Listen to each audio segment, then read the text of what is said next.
Bitcoiner puts their money into Bitcoin, it is a one-way street, and it is painful to go the other direction. You know, on Twitter, you'll see a lot of people being like, oh, I bought too much. I got to sell some so I can pay some bills. And it's like a woe is me moment. It's not like, oh, I'm cashing out because I made money. No one wants to sell their Bitcoin. Ethereans sell. Everyone in crypto sells at some point. They cash out and they talk about their gains in dollar terms. Bitcoiners don't do that. And that's the fundamental difference.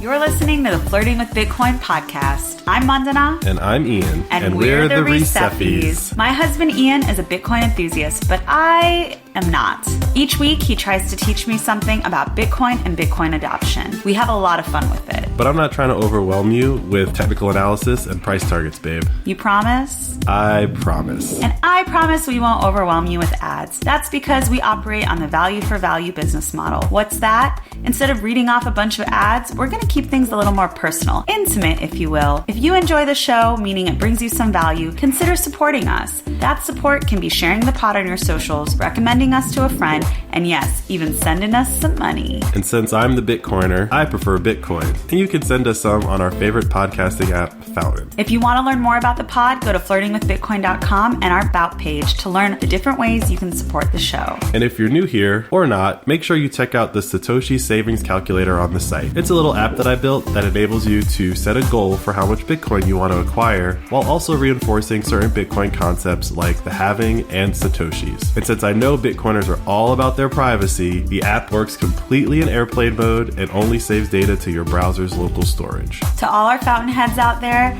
keep making and sharing clips of the show. We may make the content, but without you, all I'm really doing here is flirting with my husband in front of a microphone. Y'all ready? I am. Let's go.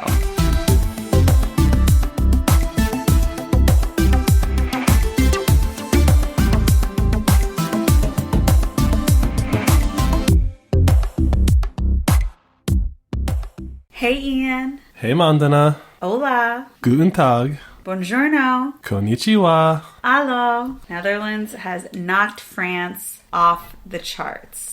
Just by 1%, but still. Happy almost New Year, babe. How was your birthday? It was good. It was good. You were there. I was there. You should know. It was good. Got to see some friends. Hadn't seen in a while. At a restaurant we hadn't been to in a while. So that was kind of nostalgic. Yeah. I think the last birthday party I had was there. Yes. That you let me throw you. Yes. Also, your family visited us, and that was lovely. And someone specifically requested a shout out. Who? Your dad. He requested a specific shout out? He wanted his name said on the pod. Oh, right. Yeah. Yeah. Okay, I guess. So I'll say, shout out to my father-in-law, Julian Reese. Your number one realtor in Raleigh, North Carolina. Yes, I said I'd do an ad. Looking for a realtor in Raleigh, North Carolina, Julian Reese is the man for the job. It's true. It's true. He's been a realtor in Raleigh for 20 years, longer than that. So there you go. We don't do ads, but that was kind of the first ever ad on our pod, so. Yeah, Dad, I expect that sponsorship money to flow. That ad didn't come cheap. It did not. So, babe, what time is it? The current time is 769-460, and we are approximately 1,497 blocks since our last recording. And if I give you $1, how many acres can I get on sunny Bitcoin Island? Today, 6,028. All right, so it's going back up. It's chopping sideways. What does that mean? What does that mean? Yeah, just staying... Yeah, it's not going up, it's not going down. Yeah, okay. We've been at 16 for the past, 2 months, kind of. So you were suggesting or hinting that Binance might collapse soon. And I asked because, that'll likely impact the price of Bitcoin. It might crash even more if we call it a crash. Structurally, these exchanges are in the same boat. They probably don't have all the Bitcoin that all of their users think that they have. So that problem exists for pretty much any exchange. Maybe there's a few that don't sell paper Bitcoin, but for the most part, they're all selling paper Bitcoin. So Binance could get into a situation where everyone wants to pull their Bitcoin out at the same time, and they probably won't have it. All right, so if that does happen, wouldn't that increase the demand for Bitcoin and then actually raise the price? I mean, yeah, we talked about this a couple episodes ago where, we buy our Bitcoin through Strike. And when I was buying Bitcoin through Strike, the price that was being listed is not the price that I was actually getting at. Right. There was like a 5% difference. And that was because who Strike gets it from, they were marking it up because there was no Bitcoin around for them to sell to Strike to sell to me. So yeah, if everyone pulled their Bitcoin out of Binance right now, there would be a premium for Bitcoin. Interesting. Which is why we always say, take your Bitcoin off the exchange. Because there may come a day where you want to take your Bitcoin off, Binance don't have it, and you might not get it out. I'm pretty curious if any of our listeners are still keeping their Bitcoin on an exchange after, actively listening to our show. What's keeping them from making that move? I'd be curious to know also.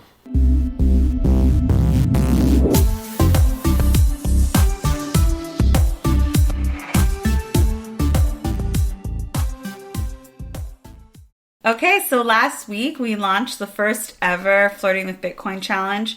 It was our holiday challenge. We said instead of having someone buy you a gift, ask them to buy you Bitcoin, or you can buy yourself Bitcoin, and one lucky winner will be matched up to $40 in Bitcoin from us. And so I'm going to turn it over to the birthday boy to announce the winner of our holiday challenge. I hope I'm pronouncing this right, but the winner of the challenge is Nublessy. I'm sorry, I know I'm butchering it. I'm guessing because there's two O's, it's Noob, and I'm guessing the rest is Lessy. They won. They were on Twitter thing. I've already sent them the money. Congratulations. We've already had a lovely chat back and forth. Sent it to them over Lightning, so It was instant. And that was, I think, if I recall our conversation correctly, their first Lightning transaction. Oh, that's awesome. I think they're in France, and there was maybe a little language barrier, but we got it done. And yeah, so congratulations. Tell all your friends, Flirting with Bitcoin, you get paid. The funny part about this challenge was that, we got a lot of comments of people saying oh, this is a great idea, but I was the only person that actually did it on Twitter. Yeah. Or at least with the hashtag and followed all the instructions. So if you did it and you didn't follow the instructions, shout out to me. You're not going to win anything, but I'd be curious to know how many people actually did it, because Noblessy was the only one that I saw in the hashtag. Yeah, or if you had that conversation with people in your life after receiving gifts. I think that would be really interesting. But I think generally the response we got is that this would just be a nicer alternative to gifts going forward. And of course, it promotes Bitcoin adoption. My sister was supposed to do it for Ian. She always wants to get him a gift, and I tell her not to because he doesn't want anything. And she said, okay, I'll buy Bitcoin. And then she didn't. I'm sure I'll get it next week. Maybe. I don't know. I don't know. We're still seeing there's a lot of hesitation that people have to make that first move to buy Bitcoin. And even when it's someone saying, oh, you're dying to get him a present, just buy yourself some Bitcoin, it still doesn't happen. If they're not set up to actually buy it and send it, then it is a little daunting, I would imagine. Yeah. Now it's a click of a button for me. For you, got your dad set up. You did. Got my dad set up. We're slowly getting there. It just took a year of a podcast. Hey, in the grand scheme of things, that's a pretty short amount of time. It is.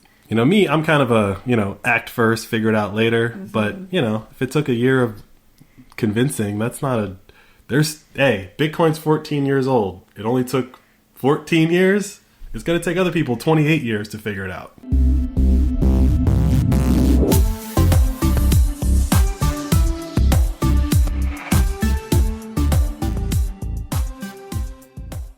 Okay, so this past week was a milestone for Ian's life. He turned 40 years old. But this week is kind of a milestone for the podcast. We're closing out the year, the season, with 46 episodes. This is our 46th episode. Yep. Did you think when we started this podcast we'd get this far? Yes. You did? I didn't.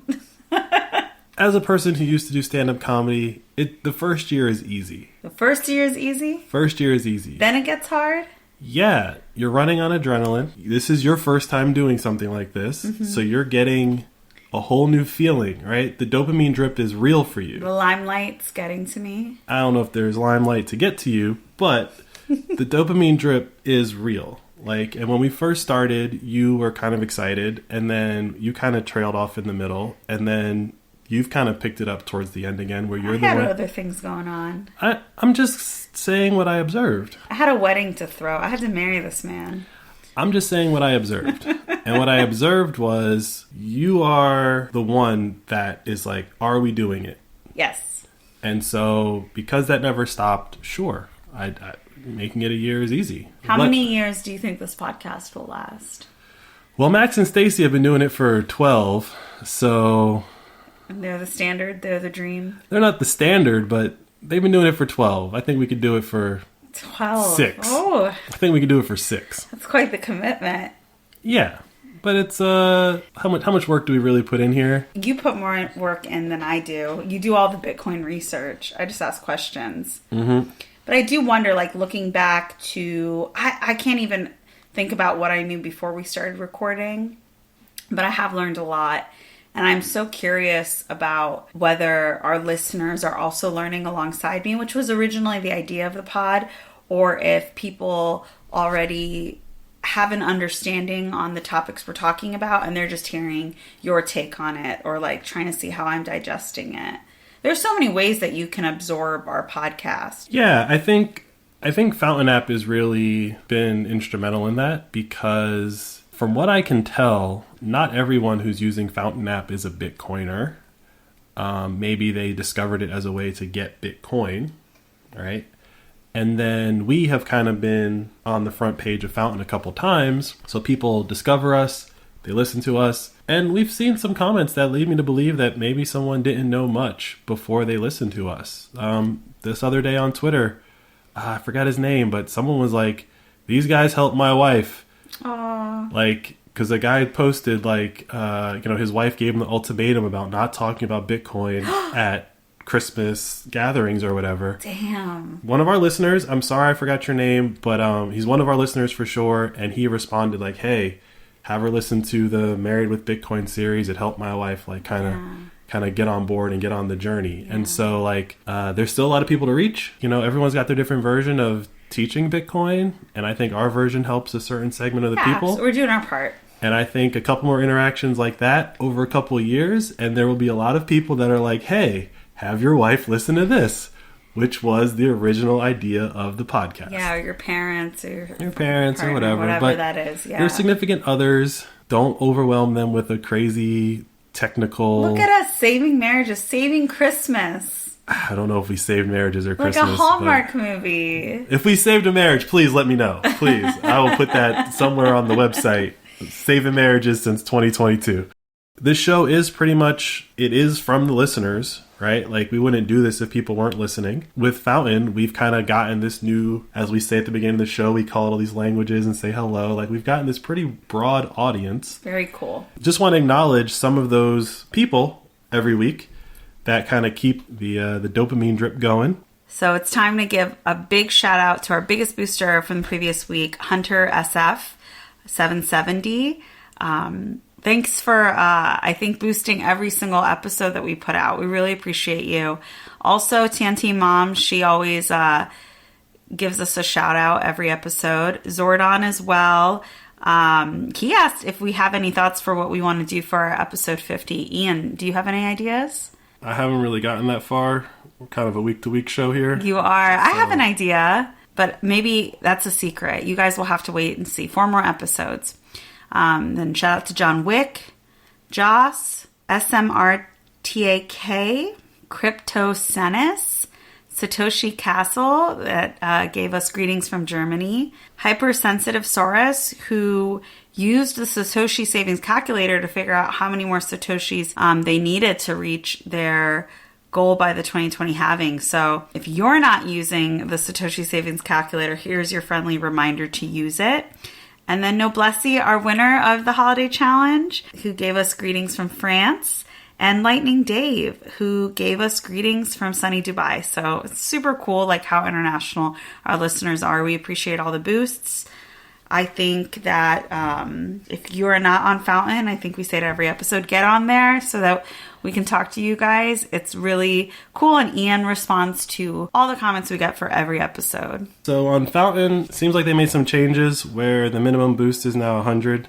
We had been reading all the boosts that were over 100 before, but now that 100 is the minimum, we're going to change it to a cutoff of 500 for being shout out on the show, because basically everyone that left a comment left 100 stats this time, and we can't read out every name at the top of the show. So that's going to be a small change. It'll start next year in season 2. Call it inflation if you want, but that's just a little change that we'll be making to the show. And as always on Fountain, leave comments and make clips because, you guys are the ones that make this show more accessible to your friends and family.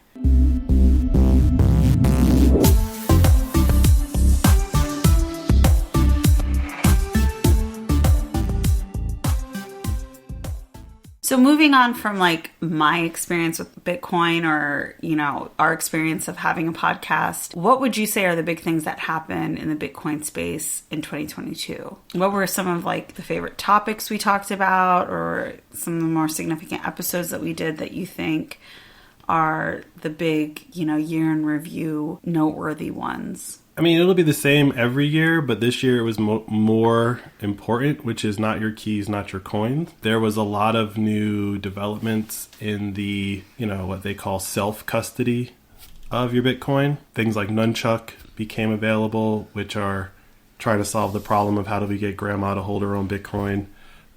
Things like Unchained Capital added some more functionality to their site for people to hold Bitcoin in their IRAs. Were these all the things that were announced at that Miami conference? No. Okay. Because I remember we talked about a lot of things that were announced there. Lightning was the big one. Lightning was technically last year. Okay, so what has anything played out from the Miami conference? The biggest thing about the Miami conference was Michael Saylor. So Michael Saylor has kind of gone on a warpath this year as being the, wealthy businessman advocate for Bitcoin. Mm-hmm. Because up until that point, there were a couple of guys that had startups that were saying oh, buy Bitcoin. And there were a couple, Mark Cuban was talking about oh yeah, I have crypto, I have this, I have that, But Michael Saylor kind of stepped up and really pushed forward it's Bitcoin, not crypto, and that's all there is. And whereas someone like Jack Dorsey wasn't doing that? I mean, Jack Dorsey was, again, I'm paraphrasing here, but Jack Dorsey was a little muzzled because he was at Twitter. Right? Mm-hmm. But Jack Dorsey, as much as he was a Bitcoin advocate, he really didn't start talking until he left Twitter. And so you could argue that Jack Dorsey leaving Twitter was a big thing that happened this year. Right? Because ever since he left, he's gone all in on the Bitcoin community. He's working on, allegedly, their own kind of hardware wallet that's going to be, consumer friendly. We'll see if he can beat Cold Card. And Twitter is important to Bitcoin because that's the space that Bitcoiners use to talk to each other. There isn't really another space where that's happening.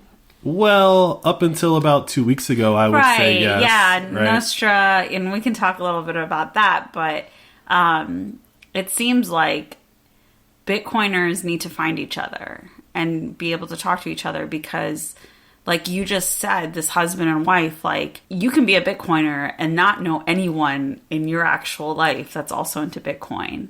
It is a very small community, especially in the United States, especially in the West. Yeah, so I think there's more community of Bitcoiners in Europe. Mm-hmm. I know there's a big Bitcoin community on the Isle of Man, which is okay. But there's other places outside of the United States where you are probably not the only Bitcoiner. But when it comes to the United States, if you're not in Texas or to a lesser extent Miami or Nashville, the odds of you just bumping into another Bitcoiner and just striking up a conversation are almost zero. Mm-hmm. And the odds of, I guess if you're in a relationship and then discover Bitcoin, the odds of your significant other also being interested in it is zero. Do you feel like you know another Bitcoiner in your real life? No. Really? No. Damn. So I'm all you got. I'm including you in that no. Hey, right? We have a podcast together about Bitcoin. You actively name the podcast Flirting with Bitcoin. You're not a Bitcoiner. Yeah, fair enough. You're not. You have self-described as not a Bitcoiner. But I am on the new Bitcoin Twitter and Ian is not.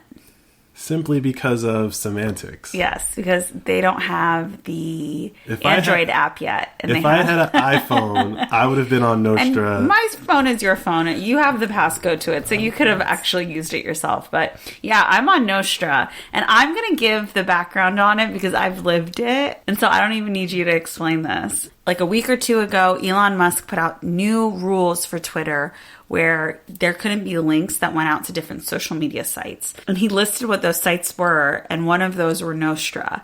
And so from there, it brought all this attention to something that people did not know it existed. Essentially, it's like Twitter, but it's an open protocol, and so anyone can post on there. You don't just need a single app to do it. There needs to be some type of app that you use. You can make your own or use one or whatever. I was able to get on the beta test of the Damus app. DAMUS.io.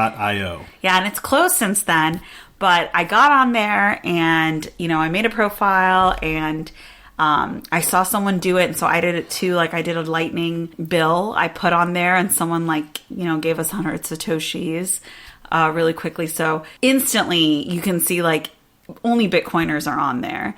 And I've been on there now maybe for 3 days, and every time I go on there, the only thing people are talking about is Bitcoin, and it's got bots on there. I don't know. There's no way to avoid that yet, but there are bots. There are people who are attacking Bitcoin and saying there's a better one, like open your eyes, use your brain, Bitcoin is bad, but they're still just talking about crypto. There's literally no other topic being discussed on there. So I'm now on Bitcoin Twitter. I mean, I don't know if that's the way to describe it, but if that's how you want to tell your friends. But I am. I'm on Bitcoin Twitter now.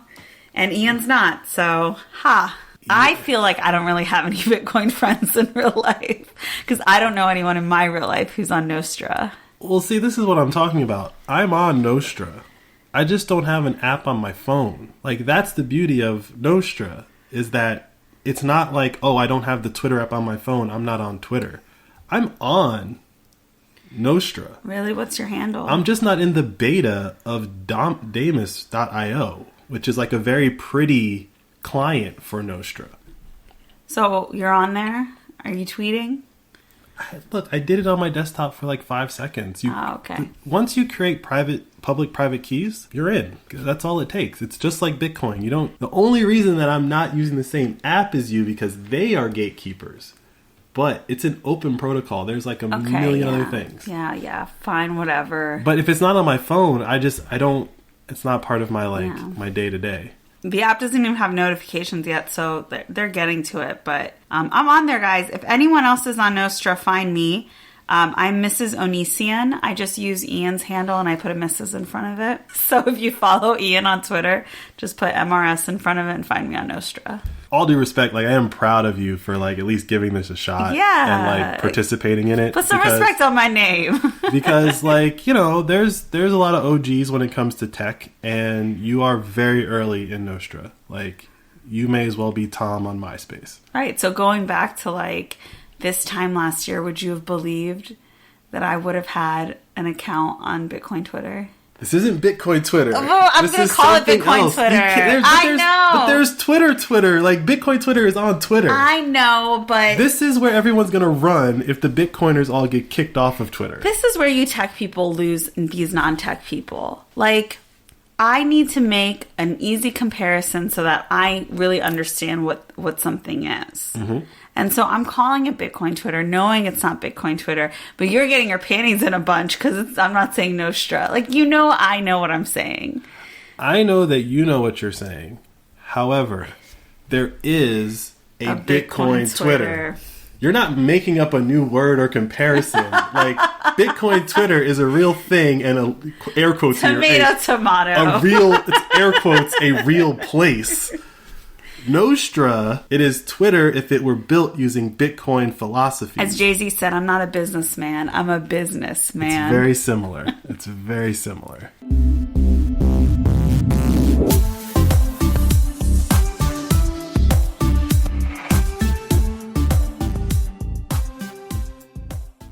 All right, back to year in review. One of the big things that I think happened this year that I keep getting stuck on is the crashes in the crypto world.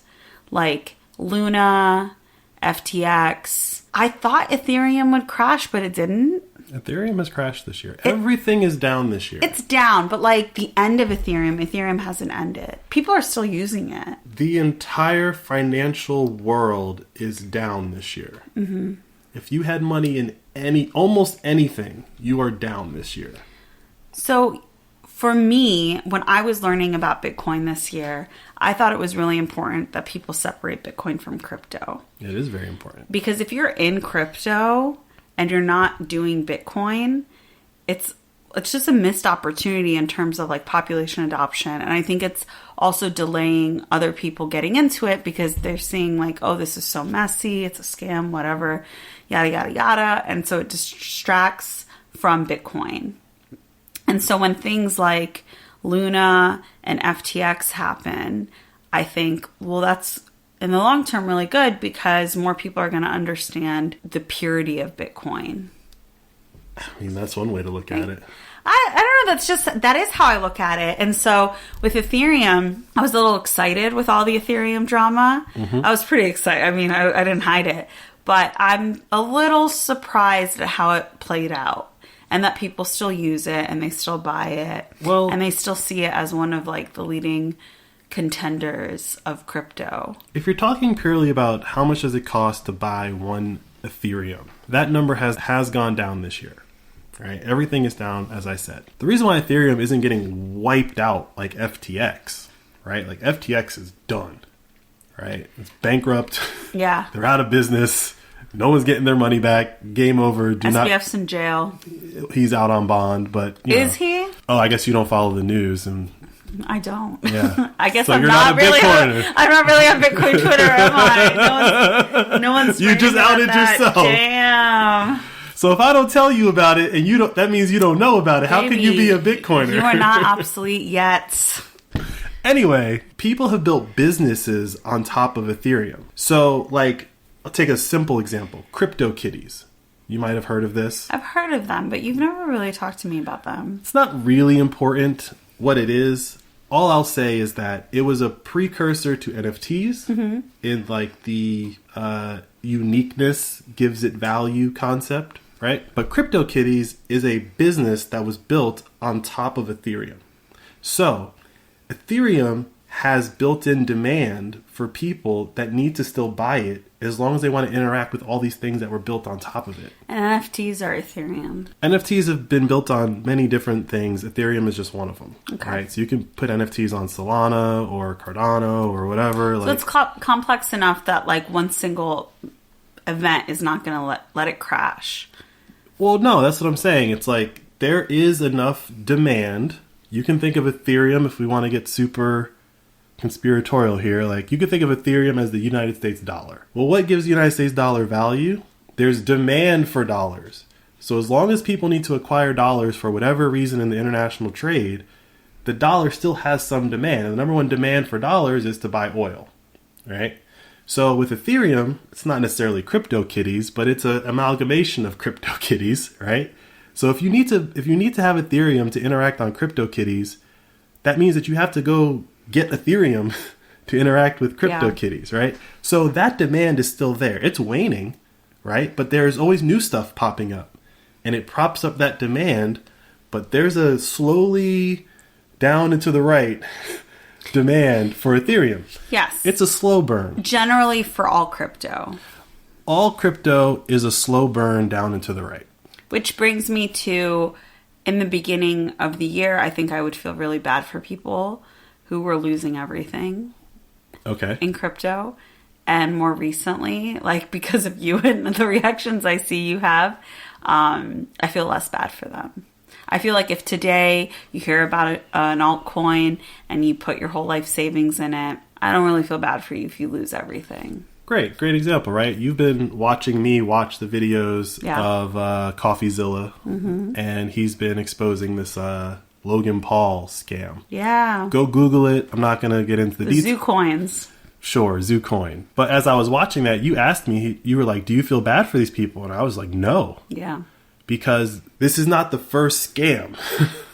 This is like the last scam. Yeah. Right? This is like the scam at the end of all the other scams that have already happened. But when we were having that conversation, you did say technically we could be those people. We're technically making that risk with Bitcoin. Yes, but there's a difference. And this is where it's Bitcoin, not crypto, and why I jokingly say, like, you're not a Bitcoiner, is because... A Bitcoiner would never question Bitcoin. It's not that they would never question Bitcoin. It's that a Bitcoiner, there's no real definition for a Bitcoiner, right? So I don't want to say, like, you must or it has to, right? There isn't. But the point here is that, like, when you cross a certain threshold in Bitcoin, when you have a certain level of understanding in Bitcoin, you can look at any of those things and realize where the scam is. I think I'm there. Okay. When it comes to crypto, people that see crypto and don't see the scam, it's because they're looking for a way to increase their fiat money. I put $50,000 into this, and maybe I pull out $500,000. That's their plan for whatever crypto they're getting into. They're going to get in, they're going to get out, right? When you're a Bitcoiner, it's a one-way street. Because the thought is that one day this will be the global currency of the world. No, the thought is that it is already the global currency of the world, and not everyone realizes it. That's the difference. Gold held that position, but we started layering paper on top of gold. You would be so proud of me, babe. The other night I was having dinner with some really old friends, and we were all going around the table talking about our lives, and I was like, really, like, the podcast is kind of the interesting thing that I have to talk about. A lot of people, maybe everyone at the table, was like, I don't really know anything about Bitcoin, or yeah, I've listened to a couple of the episodes, I'm a little behind, you know, same old that people in our lives tell us. And I just got to quickly explaining what Bitcoin was, because it was all women, and you know how I feel about that. I'm like, no, if you're a woman, you should understand this. Don't just brush it aside. Very quickly, the gold standard came up, and I was like, no, the dollar is not tethered to gold. It hasn't been for decades. And like one other person at the table knew that. Right. And I don't know exactly who you were out with, but I have an idea that these are relatively intelligent women. Incredibly intelligent women. So the intelligent people in our society are unaware that gold is not in the game anymore. Yeah. Those are the same people, not necessarily your friends, but those same intelligent people are the ones that are in crypto. Yeah, but they're not using crypto as a future form of currency, right? Like, but this is what I'm saying. Like, they don't see Ethereum heads. Is that what they call themselves? Ethereum heads. Meth heads. Are you kidding me? That's what the Bitcoiners call them. Oh, I was like, that's I'm sure they call themselves Ethereans or something like that. Do the ethers think that Ethereum's going to be the global currency one day? I mean, they have some phrases that would lead you to believe that they think that, but moon. Well, that's like a general. That's a general statement. Are you impressed? I remembered that one. I mean, it's one of the first ones you got to learn, right? I know, whatever. But no, so they have a term in Ethereum land called the flippening, right? And that's when they. How could you even say that with a straight face? Because it's a word that I've seen many, many times. Like someone's flipping you off. Kind of. So basically, Bitcoin has always been worth more, aka it's had a larger market cap than Ethereum. And Ethereans, they believe that one day the market cap of Ethereum will be larger than the market cap of Bitcoin. And when that happens, it will flip and it'll be worth more than Bitcoin. Because if you look at any chart, go all the way back to day one, Bitcoin has always been at the top of the market caps of all of these new digital assets. Right? So they just believe this. There's no theories or data behind this. So, the fundamental idea that, again, I'm not in this world, so I'm only going off of like context clues. But they believe that because Ethereum has smart contracts and because Ethereum has this, gang of developers, that they are going to out-innovate Bitcoin. And what has happened is not been out-innovation. It has been continuously, painfully hurting the Ethereum community every 2 to 3 years. Because they make massive changes and it totally screws up everyone's plans. Right? So the most recent one, the merge. What's the biggest thing that happened with the merge? You can't take your Ethereum out. Still. Dang. And if there were any rules and regulations being applied to Ethereum, they should be arrested. They are breaking certain laws about holding people's money hostage, right? But people have kind of signed on to it because they believe or whatever. I don't believe the people that are at the top of the Ethereum pyramid believe in any of this. They're just making money. The difference with Bitcoin is that when a Bitcoiner puts their money into Bitcoin, and this is what I'm saying, a Bitcoiner, it is a one-way street, and it is painful to go the other direction. On Twitter, you'll see a lot of people being like, oh, I bought too much. I got to sell some so I can pay some bills. And it's like a woe is me moment. It's not like, oh, I'm cashing out because I made money. No one wants to sell their Bitcoin. Ethereans sell. Everyone in crypto sells at some point. They cash out and they talk about their gains in dollar terms. Bitcoiners don't do that. And that's the fundamental difference.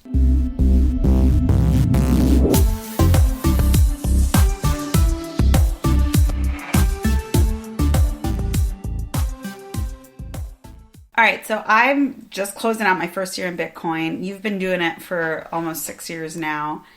I still have to grapple with the reality of what happened this year, which is that Bitcoin was around 60,000 and then it dropped and now it's around 16. So do I care that much if I want to sell a little at a time? Right now, I don't think holding Bitcoin is as serious as you suggest it to be because it's always going up and down. I think if it had gone to 50 and stayed at 50, maybe that would be a little different. But to see how volatile it is in 1 year, I'm like, all right, well, is holding that serious? You can just wait for the next dip and just recoup whatever you sold last time at that dip. When you sell your Bitcoin, what are you going to sell it for? Let's say if it goes back up to 60. Not a price point. Oh, okay. What are you going to sell it for? It's an exchange, right? Yeah. So you're trading your Bitcoin for? I mean, personally, right now, I don't need it for anything. Let's do the thought experiment. You pose this. Let's do the thought experiment. House renovations. I'm not asking for a thing. Oh. What you have? Let's just say I'm going to use round numbers here. You have $100,000 in Bitcoin. Okay. Right. That's the current exchange rate. So you have your Bitcoin. You're going to exchange it for dollars, right? That's not what I'm saying. I'm saying if I have $100,000 in Bitcoin, and in 5 months, that's all of a sudden worth $200,000. I would take half of it, and I would spend it on something that I wanted to immediately spend it on because I had just made $100,000 in profits. Right, and this is the thought experiment that I'm trying to do. Yeah. So, you see that as profit. Yes. I see that as opportunity cost. The opportunity cost of what? Holding? You are assuming that it's going to come back down. Of course, I am assuming. But seeing how drastically it does come down, it's going to do that again. Okay. Well, we only have 4 cycles worth of data points. But go find the worst crash of all of those. And the bottom is always higher. Yeah, right? That's fine. But it doesn't matter what the price of Bitcoin is. If I put in, let's say, $10, let's use small numbers. I put in $10 in Bitcoin, and then 5 months later, it's worth $50. I take 40 of those dollars out. I keep those $10 in. And I spend that $40 on something that I need today. Because everything's getting more expensive, right? The dollar is getting less valuable. The dollar's getting less valuable. So I'm like, all right, I'm going to renovate this room, whatever. So I spend that $40 on that. And then the price of Bitcoin has gone up. It doesn't matter if it's gone up. Next time I still just want to put $10 in it. Next time the price of Bitcoin goes up again, I take out $40. It doesn't matter. Each time I'm taking out my gains, it doesn't matter how many Bitcoin I have, because as the price of Bitcoin goes up, I just buy less. It's not like other stocks where like, oh, the price of the stock is this much, so you have to buy this much. You can buy as little Bitcoin as you want, the percentage of Bitcoin. That whole example, that is crypto. What you're describing is why people are in crypto. Because put some money in, you made some gains, you take out your gains back into the old system. You take your gains out into the old system, right? It's high. The dollar system. And then when it's low, I buy more because I'm like, oh, I can get more at this price right now. Look, I understand the thought process. This is how everyone does stocks. No, this is how everyone thinks. Yeah. This is the difference between a Bitcoiner and a non-Bitcoiner. Yeah. This thought process right here. And I'm not chastising you for it. I'm just pointing out the fundamental difference. Because what you're saying is that I put in $10 and I got a certain amount of Bitcoin. Let's just say, for simple math purposes, 1 Bitcoin. No, I'm going to say 10 Bitcoin so we can keep all the numbers round, right? Okay. I put in $10. I got 10 Bitcoin. Yeah. All right. Some amount of time passes. I still have 10 Bitcoin. The number of Bitcoin that I have did not change. But now I can get $50 for my Bitcoin. Right?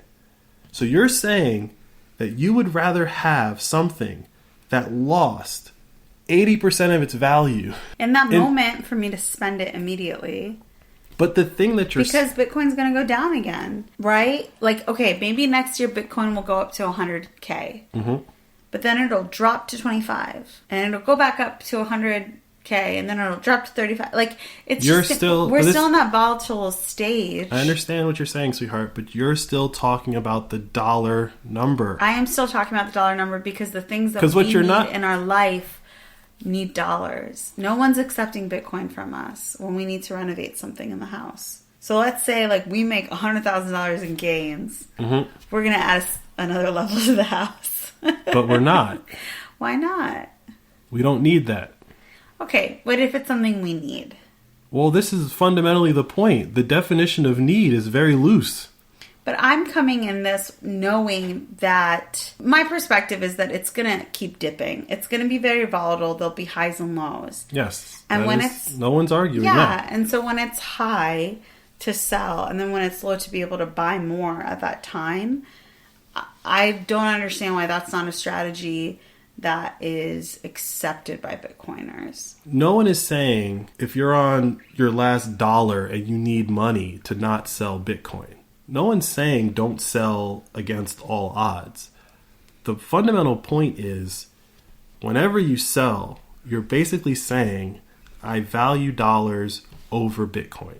So whenever you go to make that exchange, really think about what you're actually exchanging. It's not that you're selling high. It's not what you're doing.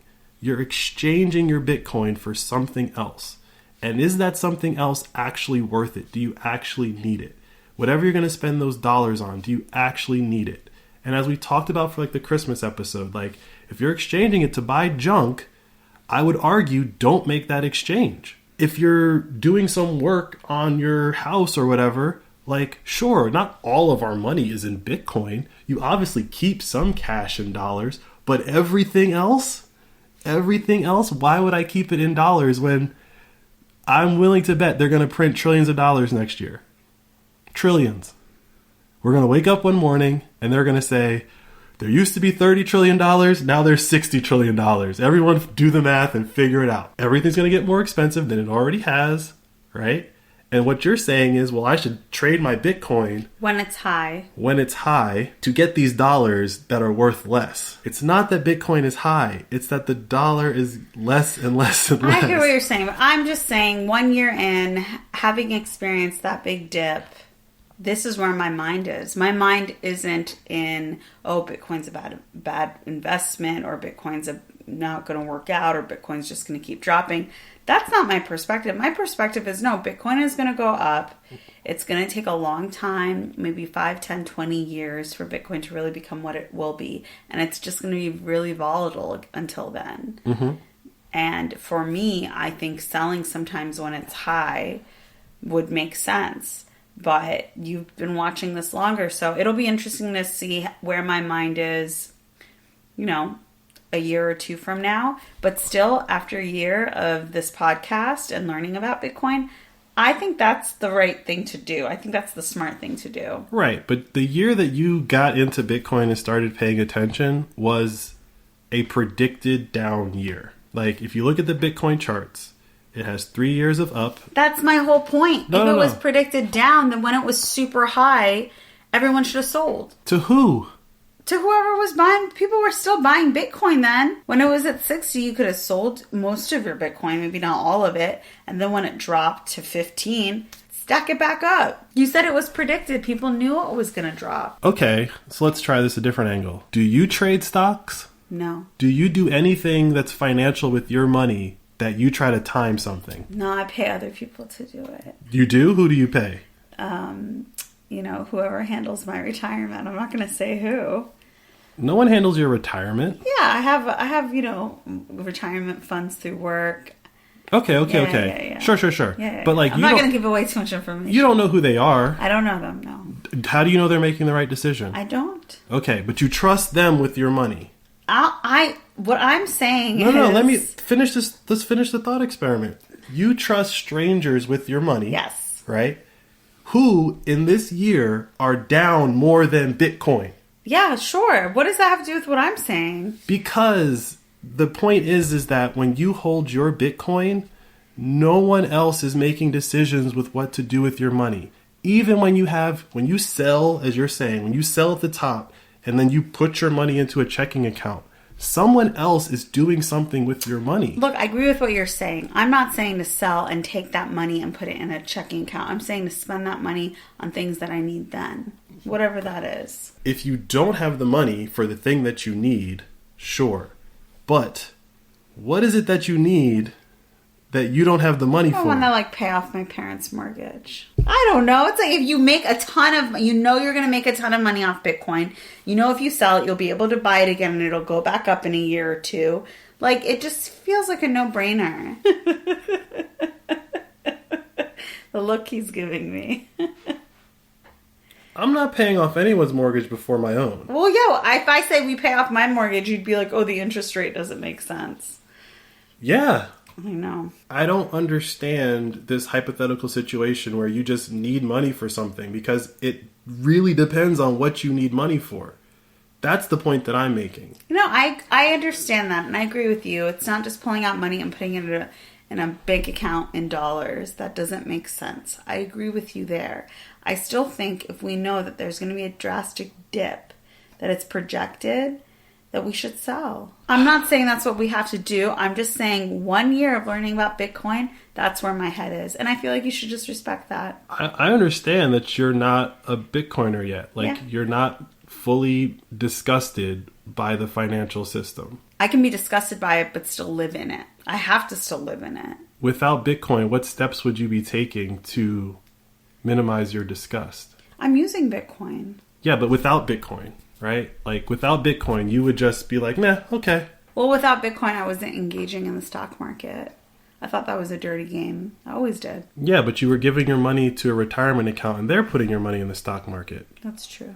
So you were hands-off disgusted. I was just doing what my job offered.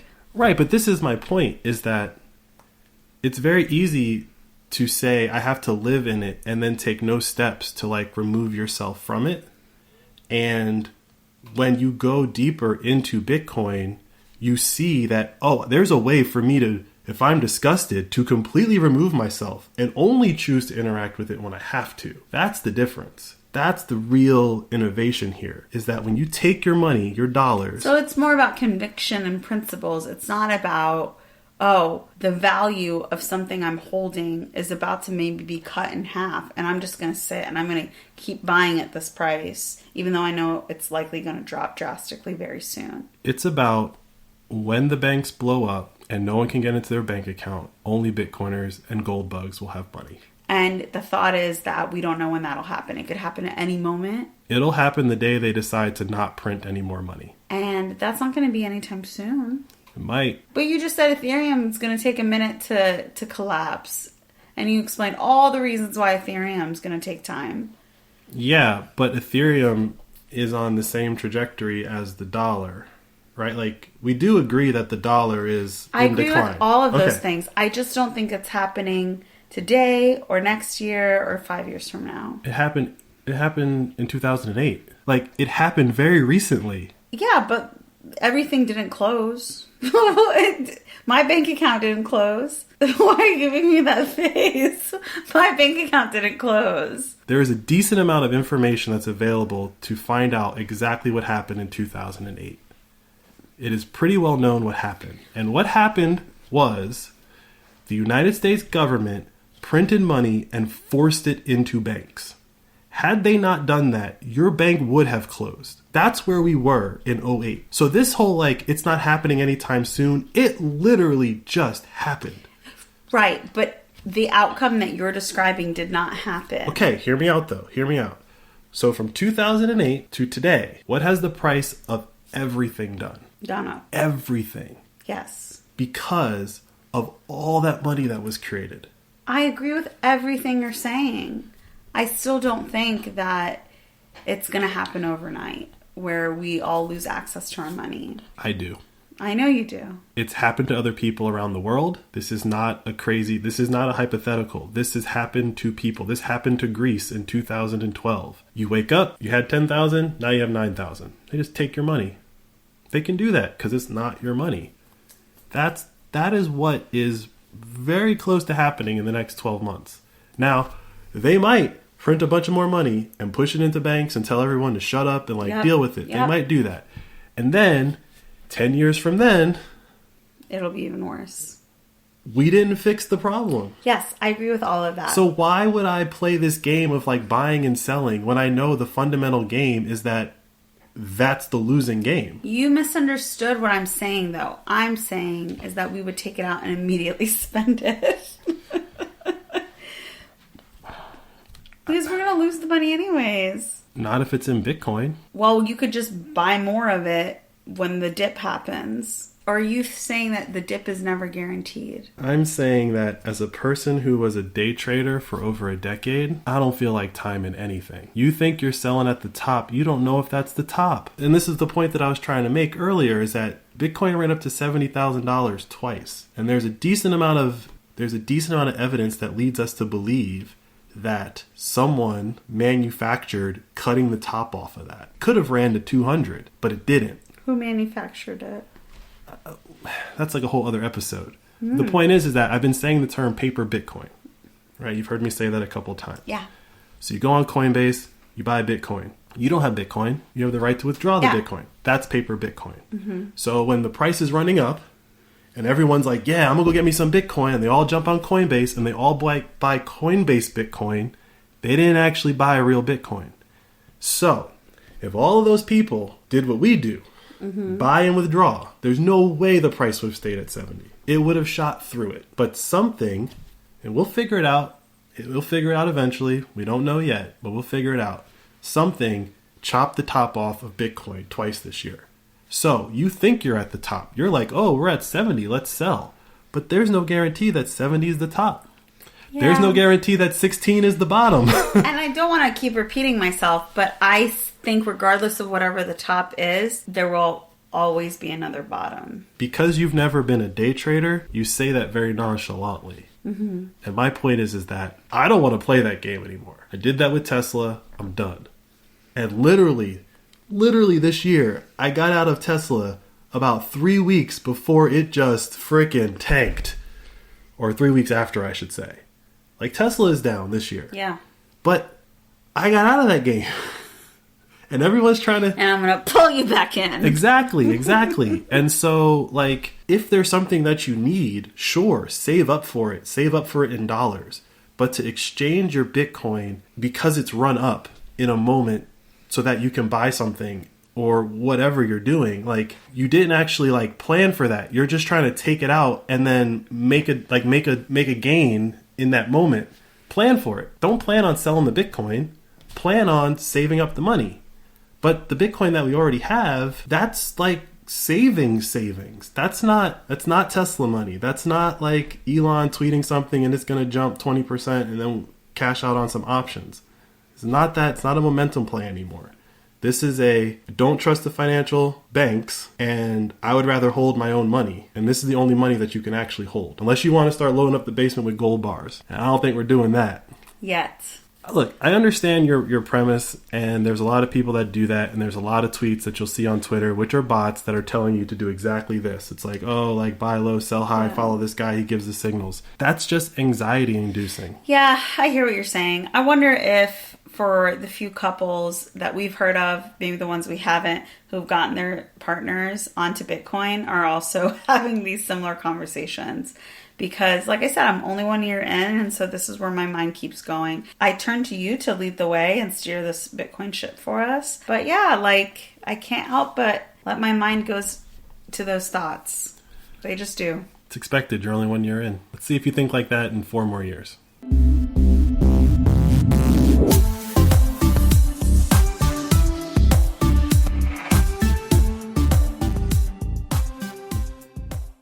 Ian, you got so serious with me during that conversation. This is the part of Bitcoin that you have to take seriously. Can we go back to flirting? We can, but this is... He's still so serious. It is the fundamental point. Like, if you don't internalize that one specific part of it, then there's no reason to have a podcast and, like, joke about it if you're not actually going to learn what Bitcoin is. I learned. I swear, I understand. No, but like that's why I'm so serious. Like when I'm serious on certain points, like there's strict. It's not that I'm strict. It's that we can laugh and we can joke, but there are certain parts that it's like this is oxygen. You can't like take the oxygen out of the room. Like you need oxygen to like live, right? Yes, but then at a certain point, I feel like I'm just fucking with you, and I'm not. I really do feel this way, but. You're very passionate about this stuff. I don't want to be a hard ass. It would be a lot easier if you just kind of saw it the same way. I do want to say like 90% of it I see, but I'm still new. You're still new. I'm still new, but I'm on Bitcoin Twitter now, so give me a few months. I might be teaching you a few things. I would love it if you taught me something new about Bitcoin. That would, that would be great. It's not enough. Is this not enough? I would love it if you taught me something about Bitcoin that I did not know. I would feel like, great, I've done my job. And then the podcast ends. I don't know. It doesn't end, but like... It never ends. That means that I got you to the point where you were able to take in some information, process it, bring it to me and say, how come you didn't tell me about this? And I'd be like, oh, I didn't know. And it was correct. It's like your wet dream. I don't know about that, but that would be great. That would be great. Well, it's been quite a year, baby. We've gone through a lot in and out of the podcast. And I will say that this was our best year yet. And I hope our relationship survives 2023 and that a year from now we're doing our second year in review episode of the Flirting with Bitcoin podcast. Do you think we'll make it? Absolutely. Aw, look at that conviction. Yeah, I'm not concerned. I'm just hoping that we don't have this conversation at the end of next year. Time will tell. Because you got in on the down year. What comes after the down year? The halving. Leading up to the halving, you have a down year. Yeah. Then you have 3 years of up. Up years? Whatever you want to call them. I don't know what the terminology is. But no, you got in at a very painful time. But if you can steel yourself and really just be like, this sucks, right? The next halving, and then I'll just sitting real pretty, telling everyone I told you so's. Yeah, we're gonna pull up the old episodes too. Yeah. Remember when she wanted to sell? Remember when she wanted to sell? No, don't put me out. The podcast is gonna change. I'm gonna mess with you and be like, is this the top? No. Is this the top? No. Is this the top? We're partners. Is this the top? Don't troll me. Is this the top? Troll the trolls. We're on the same side here. You haven't experienced the halving, but remember, I started before halving. Yeah. So I started... We're just one cycle behind, babe. We were chopping sideways at 3,000. That was where I started. You're starting at chopping sideways at 16.